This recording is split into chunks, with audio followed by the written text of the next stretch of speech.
You know, what's the single most important word in any conversation? I'd argue it might be the very first one you say. So today, we're going to dive deep and master English greetings. Because these little words, they do the huge job of setting the tone for everything, and I mean everything that follows. Okay, picture this. You're about to meet someone new, maybe at a party, maybe at work, and your brain just short circuits for a second. Do I go with a formal hello, or a casual hey, or maybe a what's up? Ever had that split second of panic where you just freeze? Yeah, we've all been there. Well, if that sounds familiar, you're definitely not alone. It's totally normal. That first word is such a small thing, but it has this massive job. I like to think of it as the handshake before the actual handshake. It's maybe the single most important step in starting a real connection. So, what are we really doing when we say hello? I mean, the dictionary just calls it a phrase to start a conversation. But come on, it's so much more than that, isn't it? It's like this tiny little package of respect or friendliness or even affection, all delivered in just one single moment. And that right there brings us to a really crucial idea. See, in English, greetings pretty much live in two completely different worlds, the formal world and the informal world.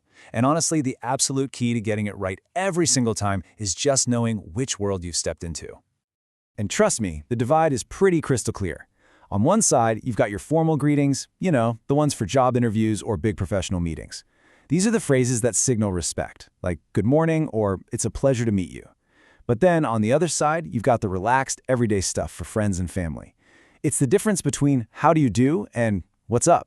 Totally different vibes, right? Oh, and here's a huge pro tip for those informal chats. When someone asks, "How are you?" a lot of the time, it's just another way of saying hello. Seriously. They're not actually looking for a 5-minute story about your day. A simple, "I'm good, thanks. How about you?" is the absolute perfect response.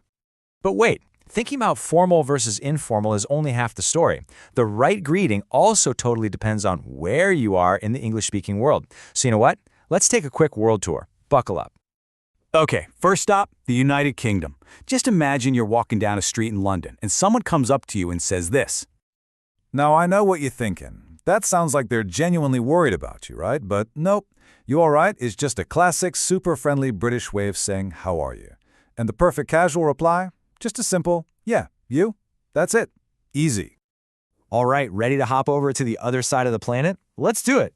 Any guesses where you might hear this classic greeting? You got it. "G'day, mates" is your classic Australian greeting. It's literally just a friendly, shortened version of good day, and it is the perfect opener if you ever find yourself down under. Okay, so we've covered the different types of greetings, right? Formal, informal, and we've looked at some regional ones. But how do we actually put all this together? Well, in the real world, there's one rule that matters more than anything else. Context is absolutely key. I mean, just think about how much the situation changes everything. You'd walk into a meeting at the office and say, "Good morning, everyone." But you'd probably walk into a classroom and say, "Hey, guys," right? And it's the same with emails. The difference between starting with "Dear Mr. Smith" versus "Hi, John," well, that sets a completely different professional tone from the get-go. Okay, so you've got the basics down. You're ready to level up. Now it's time for the pro moves. Let's talk about how to truly master that first impression by going beyond just the words you say. Because let's be real, the words are only part of the story. A firm handshake, that screams professional confidence. A wave from across the room is super casual and friendly. A hug, well, that's for people you know really well. But you want to know the most powerful gesture of all? It's a simple smile. That's the universal greeting. It works every single time. And hey, here's a really crucial cultural tip for you. In places like the UK and the US, personal space is a pretty big deal. Standing too close when you're talking can make people feel a little uncomfortable. So keeping a respectful distance is always a good idea. All right, let's quickly cover 3 super common traps that can catch people out.